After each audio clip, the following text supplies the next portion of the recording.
Assalamualaikum warahmatullahi wabarakatuh. Perkenalkan, saya Nur Mutmainnah, Prodi Akuntansi Universitas Muhammadiyah Makassar.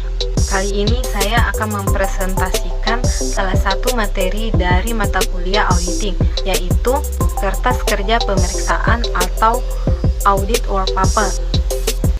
Yang pertama, tentunya kita harus mengetahui apa sih audit work paper itu.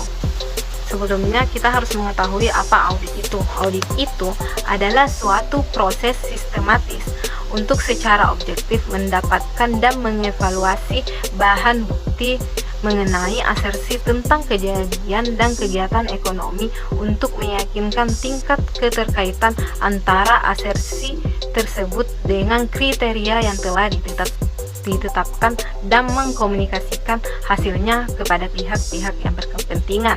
Sedangkan work paper itu atau kertas kerja sendiri adalah suatu kertas yang berkolom-kolom dan berlajur-lajur yang direncanakan secara khusus untuk menghimpun semua data-data akuntansi yang dibutuhkan pada saat perusahaan akan menyusun laporan keuangan dengan cara sistematis. Jadi, kertas kerja pemeriksaan itu sendiri adalah semua berkas-berkas yang dikumpulkan oleh auditor dalam menjalankan pemeriksaan yang berasal dari pihak klien, dari analisis yang dibuat oleh auditor, dan dari pihak ketiga. Apa saja berkas yang berasal dari klien? Misalnya, pertama neraca saldo, yang kedua rekonsiliasi bank, dan yang ketiga analisis umur piutang, yang keempat rincian persediaan, kelima rincian liabilitas, keenam rincian beban umum dan administrasi, yang ketujuh rincian beban penjualan, dan yang kedelapan surat pernyataan langganan. Berkas-berkas yang berasal dari analisis yang dibuat oleh auditor seperti berita acara kas opname, pemahaman dan evaluasi internal kontrol, analisis penarikan aset tetap, analisis mengenai cukup tidaknya allowance for bad debt, working balance sheet, working profit and loss, top schedule, superintendent schedule, konsep laporan audit, manajemen letter, dan dari pihak ketiga berkasnya seperti piutang, liabilitas dari bank, dan dari penasihat hukum perusahaan. Yang kedua yang harus kita ketahui yaitu tujuan kertas kerja pemeriksaan.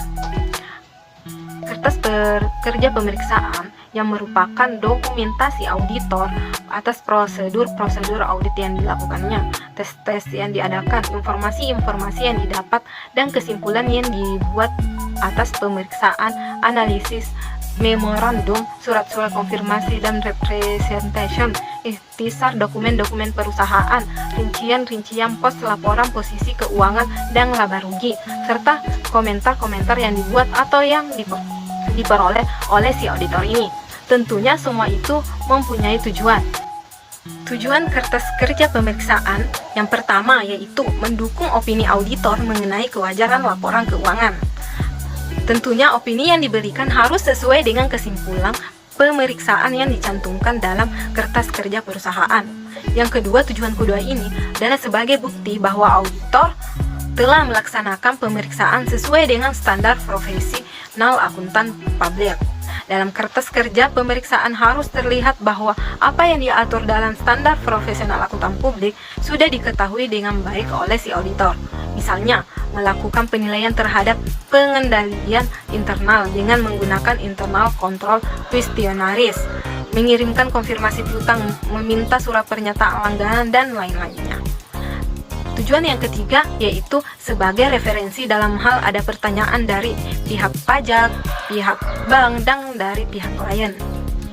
Jika kertas kerja pemeriksaan lengkap, tentunya pernyataan apapun yang diajukan oleh pihak-pihak tersebut yang berkaitan dengan laporan audit bisa dijawab dengan mudah oleh auditor dengan menggunakan kertas kerja pemeriksaan sebagai referensi.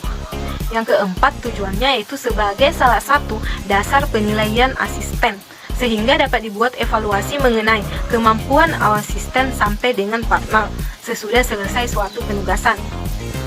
Evaluasi tersebut bisa digunakan sebagai salah satu dasar pertimbangan untuk kenaikan jenjang jabatan dan kenaikan gaji.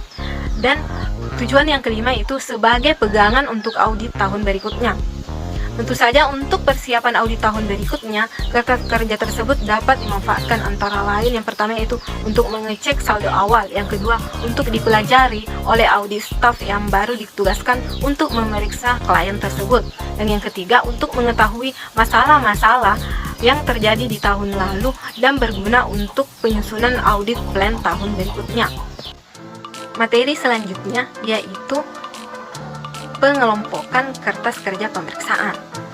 Kertas kerja pemeriksaan sendiri itu biasanya dikelompokkan menjadi 3, yaitu berkas tahun berjalan, berkas permanen, dan berkas surat menyurat. Pertama, berkas tahun berjalan atau current file itu berisi kertas kerja yang mempunyai kegunaan untuk tahun berjalan, misalnya neraca saldo, berita acara kas opname, rekonsiliasi bank, rincian piutang, rincian persediaan, rincian liabilitas, rincian biaya, dan lain-lain. Yang kedua, permanent file berisi kertas kerja yang mempunyai kegunaan untuk beberapa tahun, misalnya akta pendirian, buku pedoman akuntansi, kontrak-kontrak, dan notulen rapat. Yang ketiga yaitu correspondence file atau berkas surat menyurat, berisi korespondensi dengan klien berupa surat menyurat, faksimiles, email, dan lain-lain. Materi selanjutnya yaitu kriteria untuk pembuatan kertas kerja pemeriksaan yang baik.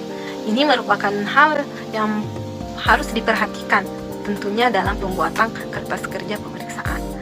Apa saja kriteria yang dibutuhkan untuk membuat kertas kerja mempunyai manfaat yang optimal? Jadi kriteria yang harus dipenuhi yaitu yang pertama, kertas kerja pemeriksaan harus mempunyai tujuan. Misalnya, cash conceit dapat ditransfer dengan angka pada laporan posisi keuangan. Yang kedua yaitu harus dicegah penulisan kembali kertas kerja pemeriksaan sebab banyak kerugiannya. Jadi kerugian yang terjadi jika kertas kerja pemeriksaan ini ditulis berulang-ulang yaitu dapat membuang waktu dan dapat salah menyalin. Yang ketiga yaitu dalam kertas kerja pemeriksaan harus dijelaskan prosedur audit apa yang dilakukan dengan menggunakan audit Teichmann. Misalnya periksa agen schedule dan periksa cek penjumlahan dengan cara footing dan cross footing. Yang keempat yaitu kertas kerja pemeriksaan harus diindeks atau cross index. Yang kelima yaitu kertas kerja harus diparaf oleh orang yang membuat dan mereview working paper sehingga dapat diketahui siapa yang bertanggung jawab. Yang keenam yaitu setiap pertanyaan yang timbul pada review notes harus terjawab. Tidak boleh ada open question atau pertanyaan yang belum terjawab. Yang ketujuh itu pada kertas kerja pemeriksaan harus dicantumkan yang pertama, sifat dari perkiraan yang diperiksa, prosedur pemeriksaan yang dilakukan, kesimpulan mengenai kewajaran perkiraan yang diperiksa. Yang kedelapan, kriteria yang kedelapan yaitu hal-hal tambahan seperti kertas kerja pemeriksaan harus rapi dan bersih. Kertas kerja pemeriksaan juga harus mudah dibaca atau jelas, menggunakan bahasa yang baik. Jangan hanya memfotokopi data dari klien tanpa diberi suatu penjelasan.